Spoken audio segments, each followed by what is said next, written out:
तो आज के सेशन में हम लोग इम्पोर्टेंट टॉपिक नाउन के बारे में स्टडी करेंगे। नाउन एक बहुत ही बेहतरीन टॉपिक है किसी भी इंग्लिश एग्जाम के लिए, इंग्लिश ग्रामर के लिए, चाहे वो एसएससी का एग्जाम हो चाहे बैंक का एग्जाम हो। बहुत सारे वनडे एग्जाम्स होते हैं जहां पर इंग्लिश में नाउन एक अपने आप में बहुत ही इम्पोर्टेंट रखता है। इस टॉपिक को समझ लीजिए कि आप ये बैकबोन होता है, एक वर्ब का टॉपिक होता है और एक नाउन का टॉपिक होता है। ये दो टॉपिक के आगे पीछे ही बाकी सारे जो टॉपिक्स होते हैं घूमते रहते हैं, चाहे आर्टिकल हो, प्रीपोजिशन हो, एडजेक्टिव हो। सब्जेक्ट वर्ब एग्रीमेंट में भी इस टॉपिक का बहुत इंपॉर्टेंस होता है। प्रोनाउन भी नाउन की जगह पे ही आता है, तो इसको समझना बहुत इंपॉर्टेंट है। ये लेसन 1 है आज की क्लास में। ठीक है, इस सेशन में हम लेसन 1 के बारे में इंट्रोडक्शन, नाउन क्या होता है, कैसे पहचानते हैं, ये सारी चीजें जो है सीखेंगे। टाइप्स ऑफ नाउन, ये सारी चीजें आज स्टडी करेंगे। तो आइए सबसे पहले देखते हैं डिफिनीशन क्या होती है नाउन की। नाउन के बारे में यहाँ बताया गया, जैसा कि आप बचपन से पढ़ते आए हैं, noun is a name of person, किसी व्यक्ति का नाम नाउन होता है। Noun is a name of place, किसी जगह का नाम जब भी आप लेते हैं उसे भी नाउन कहा जाता है। Noun is the name of thing, किसी भी वस्तु का आप नाम लेते हैं उसे भी नाउन कहते हैं। किसी एनिमल की बात करोगे, किसी बर्ड की बात करोगे, किसी आइडिया थॉट, मतलब जो कोई भी चीज जो फीलिंग्स वगैरह इमोशन होती है उसे भी हम नाउन कहते हैं। ये दो तरीके के। पहला जो नाउन होता है वो काउंटेबल नाउन कहा जाता है और दूसरा जो होता है उसे हम अनकाउंटेबल नाउन कहते हैं। सबसे ज्यादा एग्जाम में यही चीज पूछी जाती है, काउंटेबल नाउन होगा या अनकाउंटेबल। ओके, नाउन को लेकर के यही चीज पे जो है आदमी जो है सबसे ज्यादा फोकस रहता है। फिर अगर हम बात करें फर्दर जो है, इसको अगर डिवाइड किया जाए यहाँ पर आगे काउंटेबल नाउन के, तो काउंटेबल नाउन को तीन तरीके से डिवाइड किया गया है। One proper noun, second common noun और थर्ड जो है कलेक्टिव नाउन।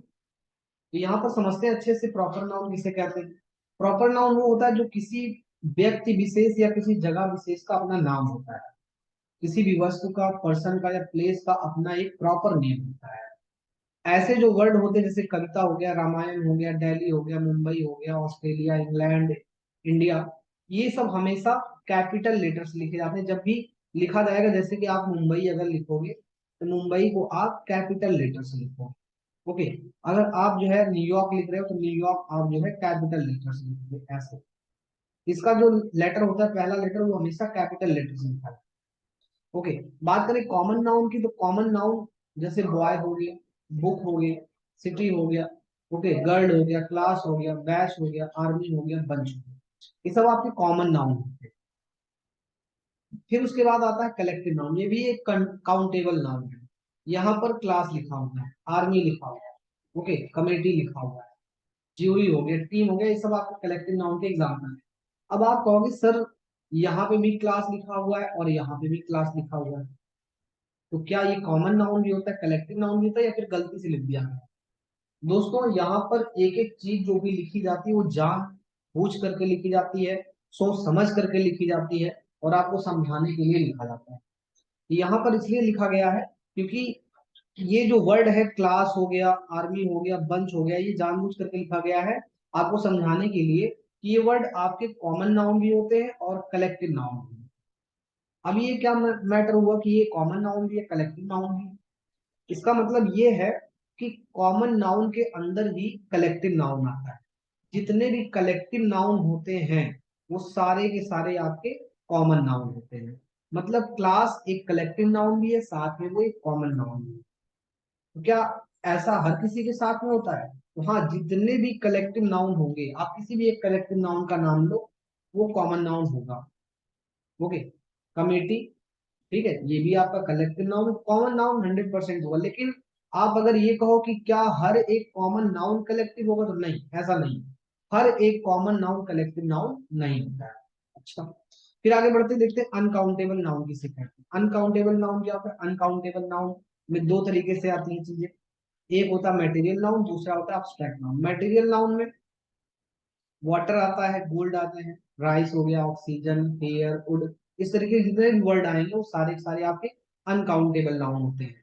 सबसे पहली चीज, जितनी भी लिक्विड चीजें होती हैं वो सारी की सारी आपकी मटेरियल नाउन होती है, जितनी भी लिक्विड चीजें होती हैं।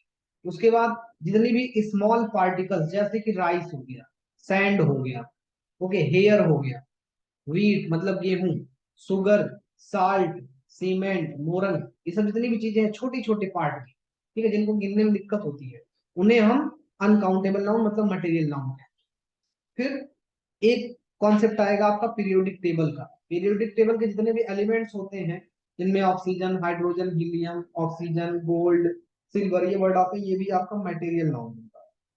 तो ये तीन कैटेगरी एक तरीके से मटेरियल नाउन में होती है, ऐसे आप पहचान सकते हो। एक लिक्विड का फॉर्म होता है, एक छोटे पार्टिकल्स होते हैं, और एक ऐसे तत्व जो पीरियोडिक टेबल में आवर्त सारणी में केमिस्ट्री में पाए जाते हैं। फिर आता है आपका अब्स्ट्रैक्ट नाउन। अब्स्ट्रैक्ट नाउन किसे कहते हैं? अब्स्ट्रैक्ट नाउन ऐसे जिनको आप देख नहीं सकते, छू नहीं सकते हो। ओके, इनको आप कह सकते हो इंटेंजिबल टाइप के ये नाउन होते हैं, इनको आप देख या छू नहीं सकते हो। दूसरी लैंग्वेज में कह सकते हो कि ऐसे नाउन होते हैं जिनको आप खरीद या बेच नहीं सकते हो। तो भाई सच्चाई को, ठीक है, खरीदा या बेचा नहीं जा सकता। नॉलेज, ठीक है, इसको आप खरीद या बेच नहीं सकते हो कभी भी। नॉलेज को, एजुकेशन को, ऑनेस्टी को, चाइल्डहुड को, इन सब चीजों को आप खरीद या बेच नहीं सकते, इसे आप अब्स्ट्रैक्ट नाउन कहें। आगे बढ़े तो यहाँ पर अब मैं आपको बताऊंगा बहुत ही एक इंपॉर्टेंट चीज जो बहुत सारे स्टूडेंट्स नहीं समझ पाते, यही आज का मेन इंपॉर्टेंट कॉन्सेप्ट है कि कैसे किसी भी नाउन को एक सेंटेंस में हम पहचानें। How to find a noun, कैसे किसी भी सेंटेंस में हम नाउन को पहचानें। तो दोस्तों यहाँ पर बहुत ही इंपॉर्टेंट और आसान तरीके लेकर के आया हूं मैं, जिससे आराम से आप चीजों को समझ जाओगे। कभी भी आपको आर्टिकल ए एन द दिखे तो इसका मतलब है 100%। ये जो कॉन्सेप्ट मैं बता रहा हूँ ये 100%, मतलब इसमें कोई भी एक्सेप्शन नहीं होगा। ये जो कॉन्सेप्ट है अपने आप में 100% ट्रू है। तो ये इसको रट लीजिए कि ए एन द कहीं भी दिखता है उसके बाद नाउन जरूर आएगा। बस थोड़ा सा मैं इसमें जो है इंप्रूव करूंगा कि हो सकता है कि उस नाउन के बीच में और आर्टिकल के बीच में एक दो वर्ड का गैप हो जाता है, कभी बीच में एडजेक्टिव आ जाता है, एडवर्ब आ जाता है, लेकिन नाउन आएगा जरूर। जैसे यहाँ पे देखिए, I saw a vampire last night, मैंने कल रात में एक वैम्पायर देखा। वैम्पायर का मतलब होता है पिशाच, ऐसा भूत जो खून पीने वाला होता है। तो I saw a vampire last night, यहाँ पे ए आया हुआ है आर्टिकल, जिसके बाद यहाँ पे नाउन आया वैम्पायर। ओके, अगला वर्ड आया, सेंटेंस आया, you are an angry person, यहाँ पे एन आया, 100% यहाँ पे नाउन आएगा। देखते हैं नाउन क्या ये है या फिर ये है। ये बात हो रही पर्सन की, ये आपका एक पर्सन है, यहाँ पे एन के बाद में एक पर्सन की ही बात की गई है, ये आपका एक नाउन है, यहाँ पर नाउन पर्सन है। ओके, फिर आगे दिया गया है, there are 27 tigers at the zoo, यहाँ पे आर्टिकल द का यूज किया गया, इसका मतलब इसके बाद कोई नाउन है, यहाँ पर जू आपका एक नाउन है। तो दोस्तों ये बहुत ही इंपॉर्टेंट फैक्ट है कि ए एन द के बाद में एक नाउन जरूर आता है। आइए देखते हैं इसी तरीके से एक और बेहतरीन कॉन्सेप्ट कि और कैसे आप तरीके से नाउन को फाइंड आउट कर सकते हैं। बहुत ही बेसिक ये तरीका है, इंपॉर्टेंट तरीका भी हो सकता है। जिन बच्चों की जो है इंग्लिश नाउन पे कमांड थोड़ी सी कमजोर है, वो इस टॉपिक को देख करके, आज के सेशन को देख करके वो थोड़ा सा अपना बेसिक कॉन्सेप्ट जो है वो क्लियर कर सकते हैं। और अगले सेशन में हम इस लेवल से थोड़ा सा आगे बढ़ करके जो है कॉन्सेप्ट आपको समझाएंगे। ये जैसा कि मैंने आपको पहले बताया, नाउन की फाउंडेशन क्लास है, हाई लो लेवल से लेकर के, बेसिक लेवल से लेकर के मैं हाई लेवल तक के क्वेश्चन सारे कराऊंगा। तो यहाँ पर फिर से दिया गया, how to find the noun, कैसे नाउन को फाइंड आउट करेंगे सेंटेंस। भाई देखो, कोई भी सेंटेंस होता है तो उसमें वर्ब जरूर होती है, उस वर्ब के पहले जो होता है वो सब्जेक्ट होता है, वर्ब के बाद जो चीज होती है वो क्या होती है? ऑब्जेक्ट होती है। ये चीज आपको पता होगी, मैंने कई बार आपको बताई है। वर्ब के पहले जो होता है सब्जेक्ट कहते हैं, वर्ब के बाद जो होता है उसे ऑब्जेक्ट कहते हैं। अब दोस्तों आप समझिएगा, सब्जेक्ट की जगह पर यहाँ पर नाउन आता है, मतलब यहाँ पे भी हमें नाउन देखने को मिले। अब यहाँ पे तो भाई वर्ब ही आती है, इसकी जगह तो कोई नहीं ले सकता है, वर्ब की जगह पे वर्ब आएगा। ना नाउन आ सकता है यहाँ पे, ना एडजेक्टिव आ सकता है, ना एडवर्ब, ना प्रीपोजिशन, कुछ नहीं। यहाँ पे नियरली जो है वर्ब का ही यूज करेंगे, यहाँ पे हम लोग हमेशा वर्ब का यूज करते हैं। और उसके बाद बात आती है ऑब्जेक्ट की, तो ऑब्जेक्ट में भी यहाँ पर हम लोग अक्सर नाउन का यूज करते हैं। तो ये दो जगह किसी भी सेंटेंस में होंगी जहां पर आपको नाउन देखने को मिलेगा, मतलब वर्ब के पहले आपको नाउन दिखेगा, वर्ब के बाद दिखेगा, इधर भी नाउन इधर भी नाउन। देखते हैं, ये सेंटेंस लिखा हुआ है, रमन इज प्लेइंग फुटबॉल। तो इस सेंटेंस में दोस्तों यहाँ पे देखा जाए वर्ब क्या है, इस दोस्तों इस सेंटेंस में वर्ब है इज प्लेइंग, ये आपकी वर्ब है, यहाँ पे वर्ब दी गई है इज प्लेइंग। और पूछा जाए यहाँ पे सब्जेक्ट क्या है, तो रमन सब्जेक्ट है, और एकदम से क्लियर है कि रमन यहाँ पे एक नाउन है। तो दोस्तों यहाँ पे नाउन क्या हुआ वर्ब के पहले? रमन। फिर बात आती है वर्ब के बाद नाउन क्या है, तो वर्ब के बाद यहाँ पर नाउन क्या है, फुटबॉल है, जो कि एक गेम का नाम है, किसी भी चीज का नाम नाउन होता है, तो फुटबॉल यहाँ पे नाउन है। फिर बात करें अगले सेंटेंस में, तो यहाँ पर वर्ब क्या है, has been reading. Okay, clearly दिख रहा है कि यहाँ पे हैज बीन रीडिंग आपकी वर्ब है, तो इसके पहले लिखा है सौम्या। ओके, ये आपका सब्जेक्ट बना, सब्जेक्ट है जाहिर सी बात नाउन है, Saumya has been reading a book, तो यहाँ पर सौम्या जो है नाउन है। और दोस्तों यहाँ पे देखिए वर्ब के बाद एक ऑब्जेक्ट आया है, ऑब्जेक्ट के तौर पे नाउन आता है। ओके, अब हम बात करें कि ये जो फैक्ट है कितने परसेंट जो है ट्रू है, कितने परसेंट ये जो है ऐसा होता है। तो दोस्तों यहाँ पे आप ध्यान रखिएगा, वर्ब के पहले नाउन आता है, और कभी कभी उसकी जगह लेने के लिए प्रोनाउन आ जाता है, जो कि नाउन का छोटा भाई माना, नाउन नहीं आएगा तो उसकी जगह में प्रोनाउन आएगा। मीन्स यहाँ पे ज्यादातर केस जो है नाउन के आने का होता है, और थोड़े बहुत केस में प्रोनाउन आ जाता है। बात करें ऑब्जेक्ट की जगह पे, यहाँ पे भी नाउन आता है, नाउन नहीं आएगा उसका छोटा भाई प्रोनाउन आएगा, और कभी कभी नाउन भी नहीं आता, प्रोनाउन भी नहीं आता, एडवर्ब या एडजेक्टिव आ जाता है।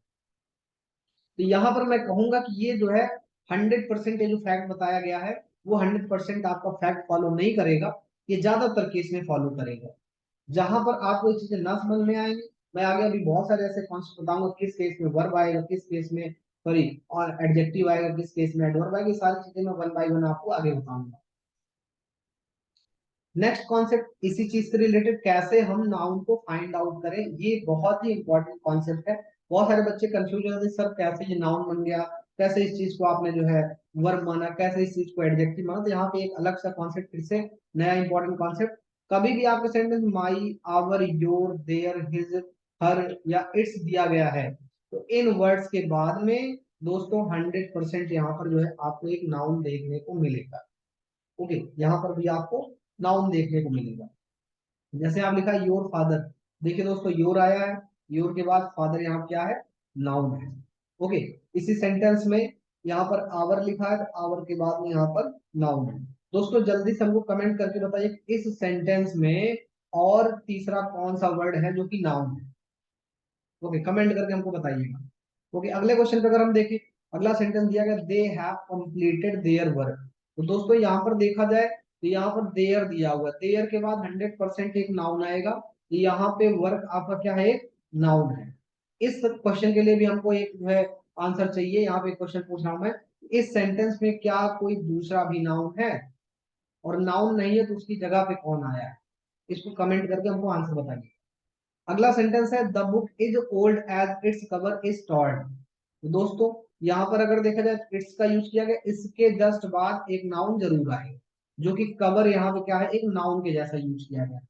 और कवर कभी कभी हम वर्ब के जैसे भी यूज करते हैं, इसलिए मैं बता रहा हूँ ये बेसिक कॉन्सेप्ट अभी आपके लिए बहुत इंपॉर्टेंट है, आगे जब लेवल हाई होता जाएगा तो फिर वहां पे ये सब चीजें आपके लिए बहुत ही काम आएंगी। आइए देखते हैं एक और इंपॉर्टेंट कॉन्सेप्ट आपका क्या है, how to find a noun. इस कॉन्सेप्ट में आप सीखेंगे किसी प्रीपोजिशन के बाद में हम लोग नाउन का यूज करते हैं। अब आप कहोगे सर ये फैक्ट जो है कितने परसेंट तक सही होता है, तो ये ज्यादातर, मैं ये नहीं कहूंगा 100%, ज्यादातर, क्योंकि ये आपके जो है प्रीपोजिशन है, जैसे at, in, of, between, after, before, with, without, ये सब आपके प्रीपोजिशन होते हैं, इनके बाद अक्सर देखा जाता है कि यहाँ पर नाउन का यूज किया जाता है। कुछ केसेस ऐसे होते हैं जहां पर नाउन ना होकर के वर्ब आती है, तो आपको इसीलिए मैं कह रहा हूँ कि ज्यादातर केस में नाउन आएगा। अब देखें आप sentence, there are many students in the class, class में बहुत सारे स्टूडेंट्स हैं, तो दोस्तों यहाँ प्रीपोजिशन इन आया है, और इन के बाद नाउन क्या आ रहा है, क्लास। ओके, अब यहाँ पर दो कॉन्सेप्ट आपस में मैच कर गए हैं, आर्टिकल भी आ रहा है, प्रीपोजिशन भी आ रहा है, तो भाई प्रीपोजिशन के बाद भी नाउन आता है, आर्टिकल के बाद भी आता है, दोनों मिल करके एक ही नाउन के लिए आए हुए हैं। इन भी क्लास के लिए आया, दा भी क्लास के लिए आया है। आगे फिर यहाँ पे देखा जाए तो ऑफ यूज किया गया, और ऑफ के बाद में यहाँ पे दोस्तों सिटीजन्स आपका नाउन है। आप कमेंट करके दोस्तों हमको बताइएगा कि इस सेंटेंस में क्या कोई और प्रीपोजिशन है, और जाहिर सी बात अगर प्रीपोजिशन होगा तो वहां पर भी नाउन होगा, तो हमको कमेंट करके बताइए कि इस सेंटेंस में दूसरा प्रीपोजिशन कौन सा है। अगला sentence, I wrote every word of the letter, ठीक है, I wrote every word of the letter, मैंने लेटर के हर एक वर्ड को नोट कर लिया, लिख लिया।